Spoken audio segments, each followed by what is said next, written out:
Pan India సినిమాలు ఈ ఏడాదికి ఇక లేవా అని అంటే అయ్యే బాబోయ్ అంత మాట అనేసరేంటండి. మన దగ్గర రావాల్సిన సినిమాల పరిస్థితి ఏంటి, నార్త్లో హైప్ పెంచేస్తున్న మూవీస్ మాట ఏంటి అంటూ వరుసగా లెక్కలు చెప్తూ ఉన్నారు మూవీ లవర్స్. ఇంతకీ వాళ్ళని ఊరిస్తున్న ఆ సినిమాలేంటి, వాటి స్టామినా ఏంటి చూసేద్దాం రండి ఎక్స్క్లూజివ్గా.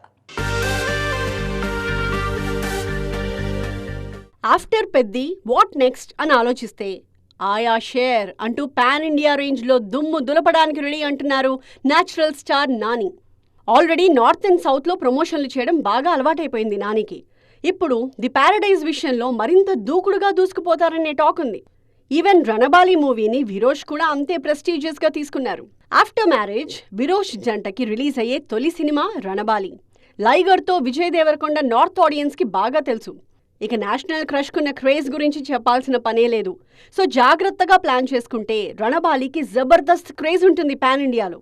ఇక ఈ ఏడాది రిలీజ్ అయితే మాత్రం మన దగ్గర నుంచి వచ్చిన మరో బిగ్గెస్ట్ పాన్ ఇండియా సినిమా అవుతుంది ఫౌజీ.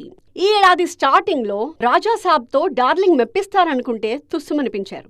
అందుకే ఇప్పుడు ఆ ఆశల్ని కూడా ఫౌజీతోనే భర్తీ చేయాల్సిన కంపల్సరీ సిచ్యువేషన్లో ఉన్నారు. మన ఫౌజీ మీదే కాదు, బాలీవుడ్ నుంచి రిలీజ్కి రెడీ అవుతున్న రామాయణ మీద కూడా చాలా హోప్స్ ఉన్నాయి. బ్యాక్ టు బ్యాక్ 2,000 కోట్లతో మెప్పించిన షారూఖ్ ఈ ఏడాది తన డాటర్తో కింగ్ మూవీతో పలకరించడానికి రెడీ అవుతున్నారు. ఇక మిడ్ రేంజ్ మూవీస్ మరికొన్నున్నా ఈ ఏడాది 1,000 కోట్ల సత్తా చాటగల సినిమాల లిస్ట్లో పదే పదే కనిపిస్తున్న మూవీ నేమ్స్ ఇవే. మరి వీటిలో ఎన్ని మెప్పిస్తాయో చూడాలి.